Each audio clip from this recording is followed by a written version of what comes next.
Hey guys, so we're going to be checking out Pragmata using the RTX 5080. We're using the Founders Edition version of the card with 16 gigabytes of GDDR7 video memory, playing on the latest NVIDIA drivers and pairing with a 9800X3D as well as 64 gigabytes of DDR5. Let's hop in. So presets for this game, just so you guys are all aware, they work a little bit weird. So they're actually tied to resolution as well as upscaling options. So I'm going to use these presets here as kind of a starting point, but then adjusting the resolution to the resolution that I specify. So here at 1080p, starting off on the quality preset, the only thing that I am leaving off for now is just the path tracing, and we're playing here at native resolution. So here at 1080p max settings here with the ray tracing, it's the only thing we don't have enabled quite yet is that path tracing. And as you can see, we're getting obviously totally adequate performance. However, we are at this point CPU bound. As you can see, we're not quite fully utilizing our GPU, despite the fact that we don't actually have any sort of limit set for our GPU. But I mean, this does look really great. Even in combat, you can see, things are behaving super well. And this does have ray tracing with the quality preset here. So we're getting those benefits. If we kind of come over to this wall that we've kind of tested before in previous videos, you can see we're getting kind of these real-time reflections. And despite the fact that this is a single player game, so the amount of FPS that you're getting isn't going to be dramatically affecting your experience the same way as when you do play, something like a competitive multiplayer game where, FPS can make the difference between, performing and succeeding in a particular game and failing. This is a single player game, but this is a action single player game. So some FPS increases do actually feel really, really good. So it is important, in my opinion, here to at least at the bare minimum here, get a consistent 60 FPS experience. And if you can get additional, like we're getting around 160 here, it's always better. Now at 1080p, you would like to have really good anti-aliasing. By default, we are just using FXAA in combination with TAA. But if we did go for best possible solution here, which is DLSS using DLAA, so this is native resolution, still just using that DLAA simply as an anti-aliasing method, you can see that we do get a slight performance decrease. But the interesting thing about this game is that the actual picture, the image quality here, normally DLAA does a really great job of making their picture quality look incredibly sharp, really detailed, looks incredible. But this particular implementation, I'm not 100% sure why, but it actually makes the image look a little bit softer. Now, at 1080p, it's kind of an interesting situation because I don't really want to be using upscaling at 1080p. But to be honest with you, this looks even worse than it did just using the FXAA and TAA, which is kind of backwards because that's normally the other way around. So let's see how it looks if we just completely turn off anti-aliasing here. And the lack of any anti-aliasing whatsoever. Of course, there are some minor issues, like the lack of anti-aliasing always has. But to be honest with you, they're not super severe. And I would actually take this picture over the DLAA picture, which is this is definitely the only game where I've ever said that. But I do think there's just something wrong with the DLAA implementation from what I can see. It really doesn't look like anything I've seen any other game look using DLAA. Typically, like I said, it looks really, really sharp. But here, the DLAA looks soft. The TAA FXAA actually looks a touch better, but still has some anti-aliasing issues. And really, the no anti-aliasing, it looks the sharpest, but it does have those minor anti-aliasing issues that may bother you. So if you wanted to kind of clean those up, definitely DLAA does clean them up, but just at the cost of kind of making the image look a little bit softer. And to be honest with you, soft enough that I would probably recommend not going it for whatsoever. If I were to be playing here at 1080p, I'd probably prefer this method, just the method of no anti-aliasing whatsoever. I really don't think it's a huge deal. I'm also playing on a 32-inch monitor at 1080p, which is definitely on the higher end as far as monitors. When you're playing at 1080p, typically you're playing on a maybe 27, 22-inch monitor, sometimes even smaller. So oftentimes, the more condensed pixels would make the anti-aliasing issues slightly less noticeable. And just to be thorough here, if we did throw on DLSS, but go for a quality setting, this does get you a little bit of a performance boost, not super significant. We're talking about like 160 to 170 to 180. So it's pretty comparable, and it does look softer than the no anti-aliasing solution. However, if those lines and those kind of flickering effects on edges and thin lines and things like that, if those bother you, this does certainly kind of clean all those up, just at the cost of making the image a little bit softer. But really this, the quality setting here at 1080p is well more than the card is more than enough to kind of handle this. Obviously, it's playing quite a bit of video memory. You can see just about 10.5 gigabytes of video memory being used here, even at 1080p. And this is with the upscaling, so it's, supposedly going to be giving us a little bit of a break when it comes to the resolution and in turn the video memory. But overall, really consistent frame times and really beautiful looking experience. Now, sticking with 1080p and going for our path tracing option. Now, path tracing does lock us into using DLSS, I believe. I don't think there is a way to completely turn this off. No, it does make us forcefully use it, unfortunately. So we'll go here just with native to begin with. And otherwise, let's just make sure we kind of bump everything up to max here. So this is completely maxed out 1080p at native DLAA. So completely maxed out here at 1080p. You can see obviously a pretty substantial performance hit. My opinion, not a night and day difference as far as the actual like graphics quality. It doesn't look, incredibly different. I do imagine that in some situations it might be more noticeable than others, but we can kind of come over to maybe the same reflection that we saw before. Looks like roughly the same. I'm not noticing a major visual difference, but we are certainly noticing a pretty major difference when it comes to our FPS that we're getting. Now, we are still getting 60 plus FPS, even with a bit of combat. This reflection in particular looks very nice. This game does have a ton of reflections, so there certainly is a lot of opportunity to kind of see how this stuff works. You can even see like up here how everything's reflecting.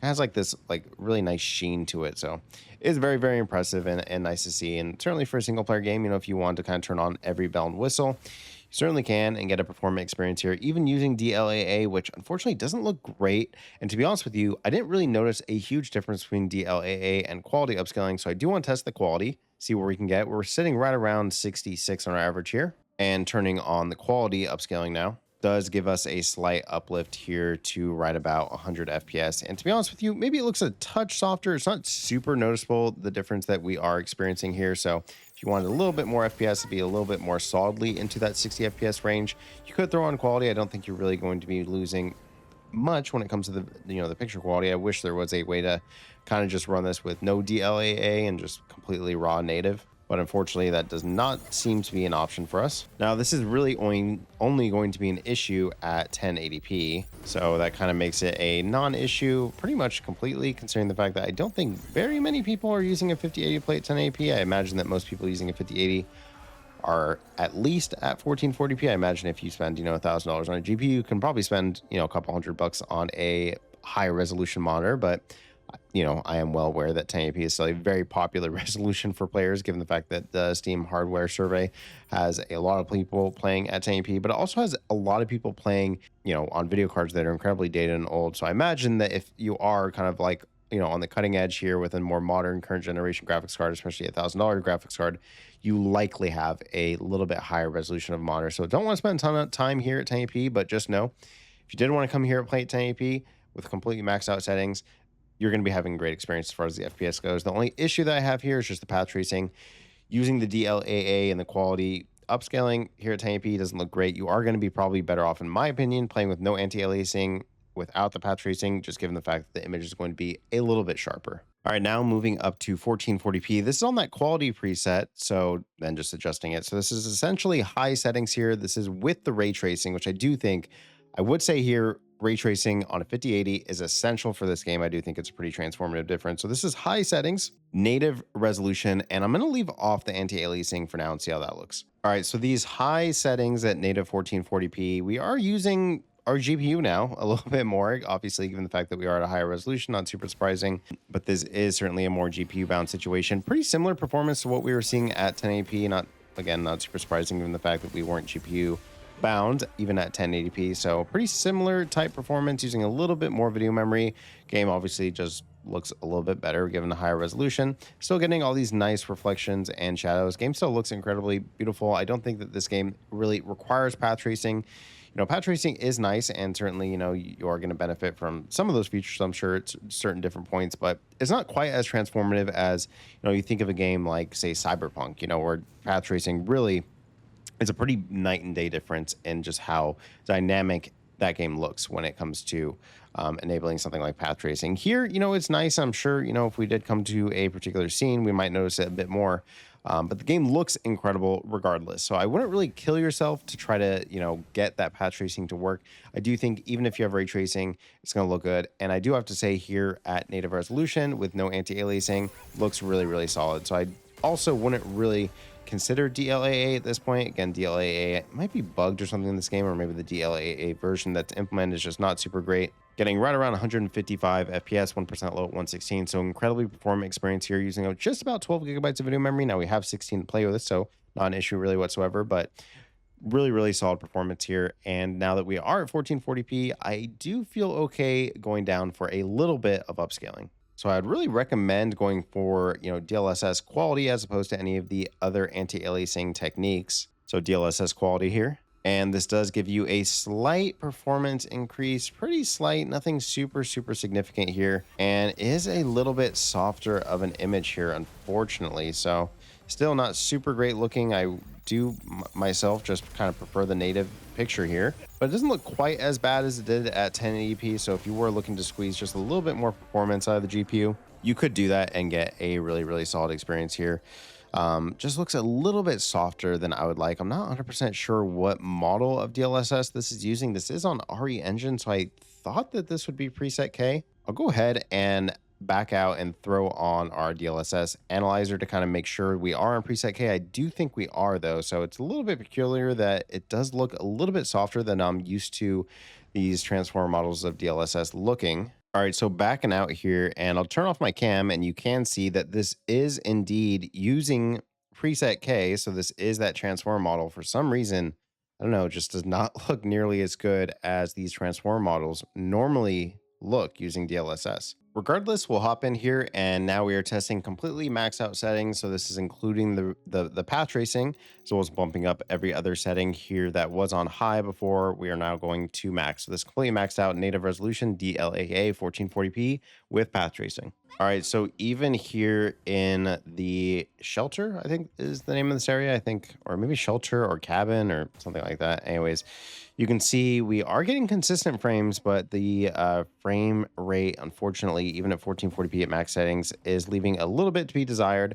Now, we are at 1440p now, so there is a little bit more room for upscaling without making the image look too bad. So let's see if we can get away with just going down to quality. And quality does seem to be enough to give us the uplift into 60 plus FPS. You can see we are now rendering from 960p and outputting to that target resolution of 1440p. So, like I said, really 60 plus FPS is really going to be like my main target here. But, given the fact that this is like an action game that has, fast response times, you do have to complete, like, for example, those puzzles that we were doing there somewhat quickly. It is nice to get over 60 FPS, and it's nice to get like 120 FPS. So do keep that in mind, though. It's not a huge deal. It is nice to get, a little bit more FPS where we can, but sitting right around, 70 FPS on our average here using just quality upscaling. The image quality looks acceptable. Again, I wish we could kind of pull this off at native, either using DLAA would be nice, or even if we had the option to turn off DLAA. Maybe I'm not super familiar with the technology, but it does seem like every single game that does have either ray reconstruction or path tracing, it seems to kind of force that DLSS on you. So the only way to get a native picture is to go for the DLAA. Not that I think we would get 60 plus FPS even if we were able to kind of trick it into turning off the DLAA and just give us a native picture. But, I kind of just wish we had the option, but unfortunately we don't. You do see our render preset does change now that we are using the path tracing. So now it says we're on render preset D. So I don't know if that really plays a factor. Even at preset K, the game, the upscaling didn't look great. Now, I will mention here that by default, the game does want to use frame generation when you do enable path tracing. I did go ahead and turn off the frame generation, but given the fact that now we are above 60 FPS, you could enable, for a single player game like this, you could enable DLSS. So we could go for DLSS, and it does enable also and allow multi-frame generation. So we could crank it all the way to 4x. Now, 4x frame generation is going to use a lot of video memory. So you can see we are getting 14 gigabytes of usage. Not a huge deal. We have the video memory to spare, so it's not really going to be affecting our performance in any major way. And while this game is an action game and certainly response times are important, it's forgiving enough, and the input latency is minor enough since our base FPS is relatively high that it's not really a huge deal. So you can certainly come in here, have a lot of fun, play, perform just like the same you would, and get a real consistent, smooth experience. This is a way to kind of populate a more high refresh rate screen a little bit more naturally. You have the video memory to spare, so that's not an issue. So this is a somewhat compelling way to play. Now moving up to 4K resolution here, this using that quality setting, which is essentially high settings here, native resolution, no anti-aliasing. The lack of anti-aliasing is really not an issue at 1080p or 1440p, so I don't imagine that it will be an issue whatsoever here at 4K. So certainly moving up to 4K resolution has obviously impacted our FPS greatly. The game does look great, and of course, like we anticipated, the lack of anti-aliasing is pretty much a complete non-issue here at 4K. Game looks sharp, game looks great. Really no problem whatsoever at this point. I mean, this would be a totally acceptable way to play. Now, we are at 4K resolution, so we don't need to kind of play at native resolution here. There's not really a great purpose, given the fact that we do have preset K, even though the preset K, for whatever reason, it just does not look super great in this game. It certainly will look the least bad here at 4K resolution, so we can certainly implement a little bit of upscaling. So let's just stick with DLSS quality. We don't need to get crazy here. And DLSS quality just gives you a little bump when it comes to your FPS. So where we were getting in the 80s, now we're getting like about 30 FPS more, now around 100 to 110. Not really like a night and day difference here, but it does resolve those anti-aliasing issues, and the picture quality does look markedly better here at 4K as opposed to where we were testing prior at 1440p and 1080p. So it does look good. 1% lows all throughout the testing have remained really solid, sitting right around 80 right now. And at this point, let's go ahead and just play with a little bit of frame generation. We don't need to go crazy here, so let's just throw on 2x frame generation, should be more than enough. And 2x frame generation gets us right about to where we were playing at these settings on both 4K and, or not 4K, but 1080p and 1440p. So very similar performance here now. And the only difference here is we are, playing at a higher resolution, really. Otherwise, image quality looks much sharper, and input latency is completely negligible. There's really, in my opinion, no noticeable difference when it comes to input latency, given the fact that we were upscaling or adding in those fake frames from about 110 FPS. That's more than enough FPS to kind of play around with a little bit of frame generation. So feels good. Our video memory is hanging on just fine, sitting right around 13 gigabytes. So I'll be interested to see where that goes when we do implement the patch tracing, but at least so far, holding on just completely fine. And now finally moving up to maxed out settings here at native resolution. Again, don't think we're going to get 60 plus FPS, considering the fact we weren't getting it even at 1440p, but just to see what we can get. And what I'm really curious to see when we jump in here is how our video memory holds on, but this is with path tracing, completely maxed out, playing on native DLAA. All right, so completely maxed out here, and is nice to see, at least, even though we're not getting the frames that we want. Video memory at this point does seem to be under control. So just using just under 15 gigabytes of video memory. So we still have a little bit to play with.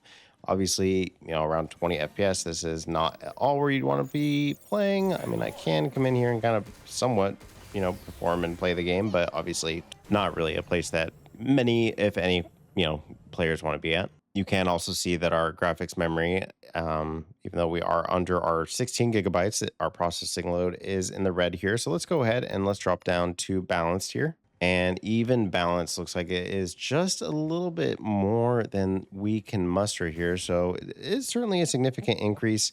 Now, the main thing that I want to try to stay away from as we kind of implement this upscaling is I want to stay away from ultra performance. So we have performance left. I'm hoping performance can get us above 60 FPS. Difference between ultra performance and performance when it comes to image quality is actually pretty significant. So all I'm really looking for here is to be able to play at least 60 FPS without going down to ultra performance. So coming down just one here to performance, and performance thankfully does allow us to get just about 60 FPS. So this is nice to see, obviously, that we can get a 60 FPS experience here at completely maxed out 4K settings. Video memory is not an issue. 16 gigabytes that 5080 has. I wish it had more. I wish somehow maybe it had, it doesn't need 32 gigabytes of like no games need 32 gigabytes as far as I know. But I would like to see maybe 24. The implementation of like path tracing and ray reconstruction, these kind of technologies are incredibly demanding on the video memory front. So it's the only issue that we're kind of seeing, moving into this kind of next generation of games as we move into, the later generations of kind of like the PS5 and Xbox Series X cycle, is the implementation of those technologies, especially on the PC end, is kind of being a little bit demanding. So, I mean, you don't have to go for those settings. And, if you do, obviously the use of upscaling technologies is essentially mandatory. Now we are just about 60 FPS. So this is where a little bit of frame generation could actually be helpful. We also do have video memory, available to us. We're about 2 gigabytes off of our maximum that we should be using here. So let's just go ahead and we'll just throw on, let's do 3x frame generation. Really, the number I'm choosing here is pretty arbitrary. It's not really going to make a massive difference as far as our video memory usage between 2, 3, and 4x, considering the fact that we have so much to play with. And the input latency, in my experience, is not super significantly different so long as we are coming from a relatively high base FPS. And 3x frame generation here does get us kind of into that neighborhood we were seeing with some of our other high settings, right around 160, 170. Feels good, feels responsive, fast, fluid, no issues whatsoever. So this, if you were playing at completely maxed out settings here at 4K on a 5080, this is probably right about where we, myself, I'd personally land. Card is staying cool. Frame times are good. I mean, I'm not counting the frame times, but they certainly feel good. The reason I don't count FPS here when we do implement frame generation is that this, frame time graph, implementing frame generation essentially breaks the graph when we are using Riva tuner statistics. So unfortunately, that is a bit not super useful to us. But of course, just kind of running around, we can certainly tell this does feel like a very fluid, nice experience. Anyways, guys, that's been it for Pragmata using the RTX 5080. Overall, pretty pleasantly surprised or happy with the performance here. Not a major issue. The only thing that's kind of peculiar about this game is the DLSS and the DLAA in particular. It doesn't look super great, and I'm not really sure why. I feel like it should look better than it does. Unfortunately, the DLSS, I don't know what it is, but it just doesn't resolve in a super clear, clean picture like we're seeing otherwise. So if you're playing it anything lower than 4K resolution, I would personally experiment with just going for no anti-aliasing and no upscaling and just see what the picture looks like and see if you prefer it.